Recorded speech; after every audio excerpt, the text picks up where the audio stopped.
This list is intended as a guide to most characters for the HBO series Rome. More details can be found on the individual character articles linked within the tables, as well as the article Minor Characters of Rome. The historical figures upon which certain characters are based are noted where appropriate. Additionally, episode-specific and very minor characters may be listed in each episode's article page. Primary characters. Secondary characters. Minor. Noble characters. Antonia, portrayed by Deborah Moore, the mother of Livia. She is present in A Necessary Fiction, when a married Livia catches the eye of young Octavian, and both women are pleased when he insists that Livia divorce her current husband to marry him. Later, in De Patra Vostro, Alphedia lightly questions Octavia's loyalty to her family at dinner, and is present when Atia of the Julii finally puts daughter-in-law Livia in her place.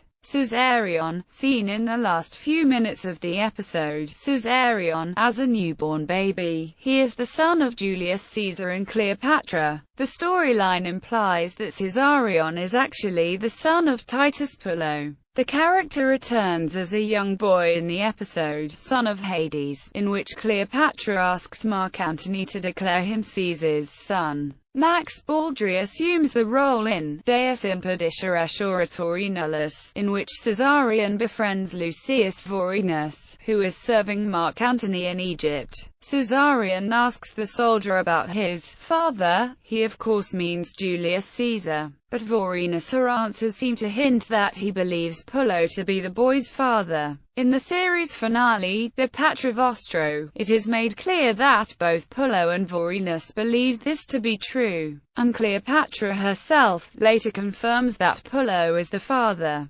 Vorenus manages to smuggle Caesarion out of the palace as Octavian takes over. Knowing Octavian will murder the boy to cement his position as Caesar's heir, Pullo brings his son to Rome under the name Aeneas, and tells Octavian that he has murdered young Caesarion. The series ends with the indication that Pullo is about to tell the boy that he is in fact his father. Calpurnia, played by Hayden Gwyn, the wife of Julius Caesar, she is seen in Stealing from Saturn, The Ram Has Touched the Wall, Calends of February, and Passover. In Shakespeare's and Plutarch's version, it is Calpurnia's dreams that almost stop Caesar on the Ides of March, cleverly alluded to by the flock of birds in the shape of a skull in Calends of February. Casca, played by Peter Gevissa, a Roman senator and one of the assassins of Julius Caesar. Gaius Maecenas, played by Alex Wyndham. Maecenas first appears in Testudo a Lepus. He is a poet and longtime friend of Gaius Octavian and Marcus Agrippa, and one of Octavian's chief advisors and speechwriters.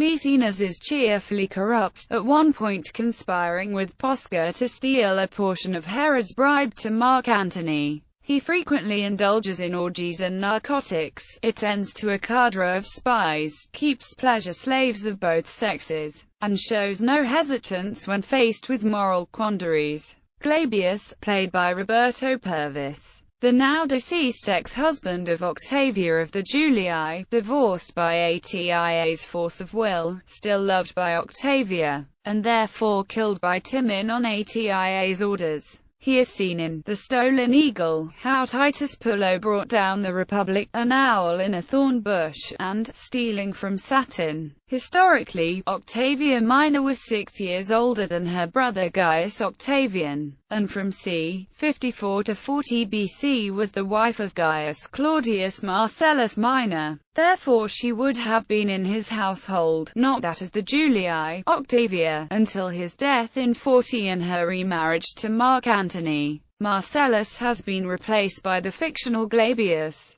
Jocasta, played by Camilla Rutherford, daughter of a wealthy merchant named Rufus Tranquillus, and friend to Octavia, introduced in These Being the Words of Marcus Tullius Cicero. Atia later adds Jocasta's father to the list of nobles Octavian and Mark Antony proscribe. Her entire family is murdered and it is implied she was sexually assaulted or raped before she was able to escape. In Death Mask, Atia arranges for Jocasta's marriage to Posca. Jocasta is initially scared at first, but she soon becomes quite happy with him. Delighted with his kindness and the gifts Posca showers on her in Unnecessary Fiction. In Deus Impedisceris Oratori Nullis, Jocasta has joined her husband in his relocation with Mark Antony to Egypt, but both escape back to Rome on Attia in Octavia's ship when Posca realizes that war between Antony and Octavian is inevitable. Lepidus, played by Ronan Vibert, general under Mark Antony, one of the Second Triumvirate.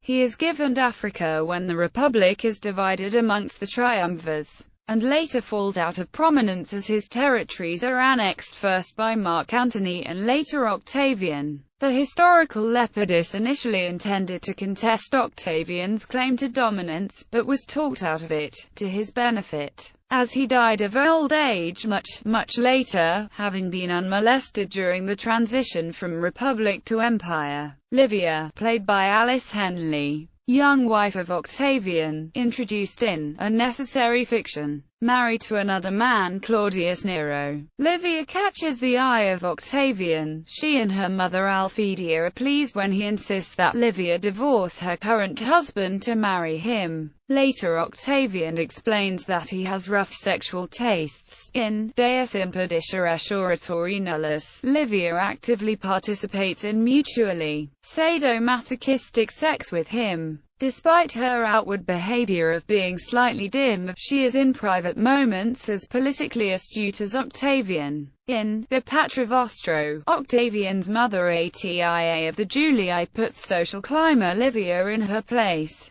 Vorenus, played by Tony Guilfoyle, seen in the episode Caesarion, a eunuch who serves as regent to Ptolemy XIII. Ptolemy XIII, Cleopatra's younger brother, played by Scott Chisholm, seen in the episode Caesarion. Historically he was as young as is portrayed, and the character's chubbiness is a nice allusion to a family trait of the Ptolemaic dynasty as historically attested in their artistic representations, nicknames and in the literary record, namely Ptolemy VIII Physcon. Commoners the following are mostly the family, slaves and associates of Lucius Vorenus, Niobe and Titus Pullo, all freedmen or plebeians. Evander Pulgio, played by Enzo Silentia, the now-deceased husband of Lyde, brother-in-law of Niobe, and secretly the father of her son Lucius, seen in An Owl in a Thorn Bush, Stealing from Saturn, and The Ram Has Touched the Wall. Gaia, played by Zuleika Robinson, the former supervisor at a brothel who kept the customers in line. Gaia negotiates a similar job with better pay with Vorenus. Now the leader of the Aventine, she becomes somewhat involved with Machias, but also shows an opportunistic interest in both Vorenus and Pullo. Gaia makes an enemy of Pullo's wife Irenee, who compels Pullo to beat an insubordinate Gaia in Death Mask. He roughs her up, but with her encouragement ends up having rough sex with her as well. Later, Gaia acquires an abortion-inducing herb called sulfium, which she administers surreptitiously to Irenee in her tea in Unnecessary Fiction. Irenee miscarries, and then dies. In Deus Impedisceris Oratori Nullis, Gaia and Pullo have been in a relationship for a few years. She is mortally wounded saving him from an attack by Memio, and on her deathbed admits that she killed Irenee. Pullo strangles her to death, and throws her body unceremoniously into the river. Gaia appeared in Son of Hades, these being the words of Marcus Tullius Cicero, Heroes of the Republic, Philippi, Death Mask, and Unnecessary Fiction. Lucius, played by Marco Pollock, Alessio Cunha and Stephen Brown, son of Niobe and Evander Pulgio, a fact that was hidden from Lucius Vorenus until the calends of February. Until then, Vorenus was led to believe the boy was his grandson by his eldest daughter Lorena the elder.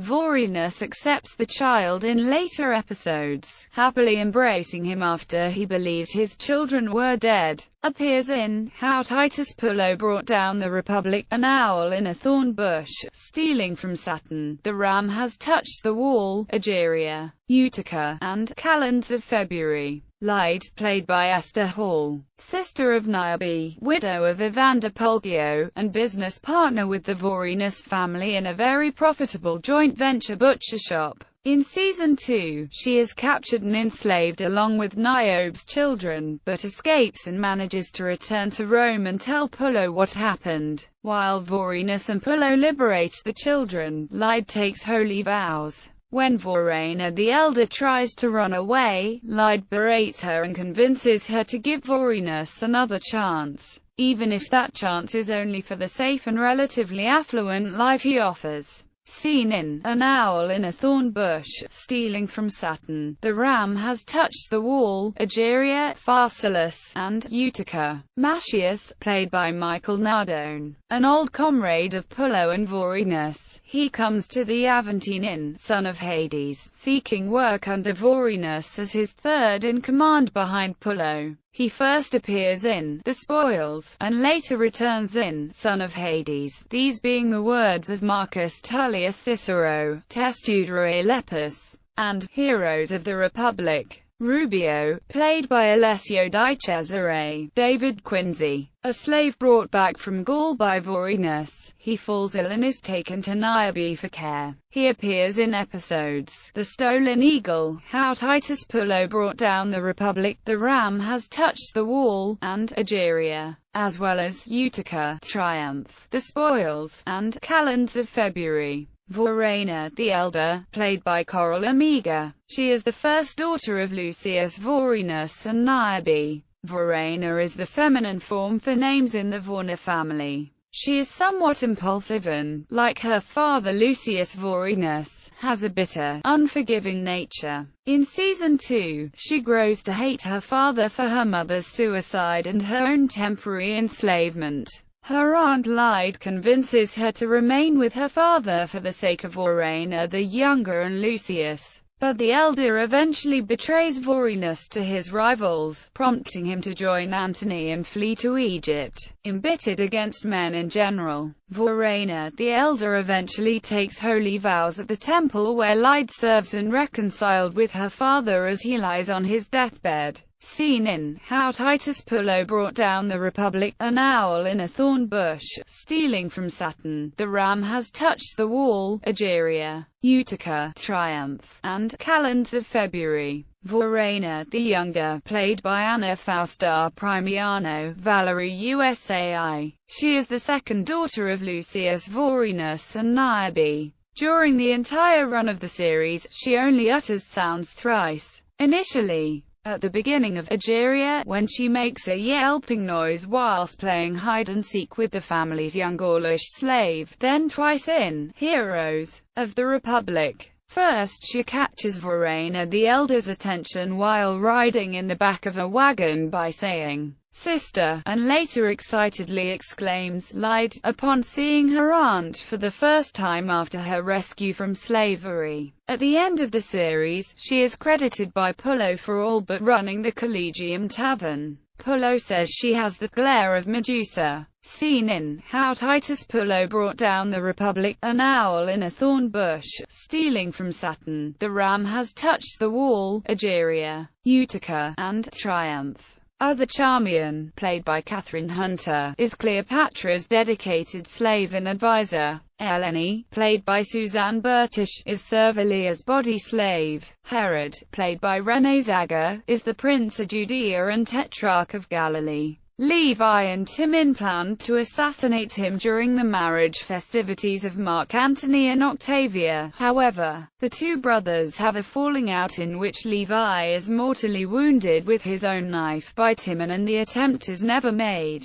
Levi, played by Nigel Lindsay, brother of Timon, outspoken zealot Levi comes to Rome from Jerusalem in Season 2, after getting himself into political trouble in Judea. Religious and resentful of the Romans as well as Jewish collaborators with Rome, he soon helps the troubled and conflicted Timon rediscover his Judaism. Unfortunately, Levi's assassination attempt on Herod of Judea in Death Mask comes to a tragic end. Memio, captain of one of the largest underworld gangs, the Caralians, keeps an uneasy alliance with Vorenus, leader of the Aventine. when it is discovered that he stole gold destined for Antony, Titus, Pullo's and Memio's respective gangs fight, and Memio's tongue is bitten off by Pullo, who then keeps him in a cage to remind others to remain loyal. Merula, played by Lydia Biondi, is ATIA's body servant. Newsreader, played by Ian McNeice,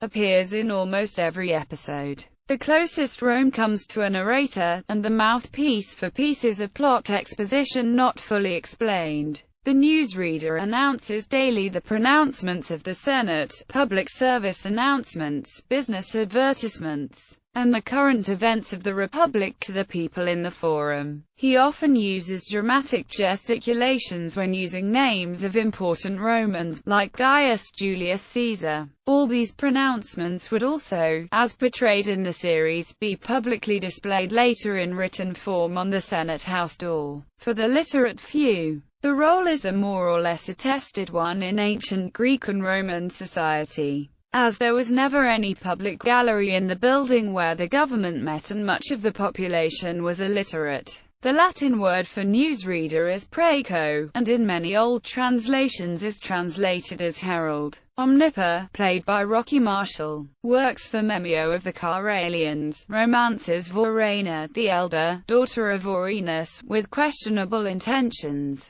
After his treachery is revealed, he is seemingly killed by an axe thrown by Pullo in A Necessary Fiction. Vercingetorix, played by Giovanni Calcagna, king of the Gauls, he appears in The Stolen Eagle and Triumph.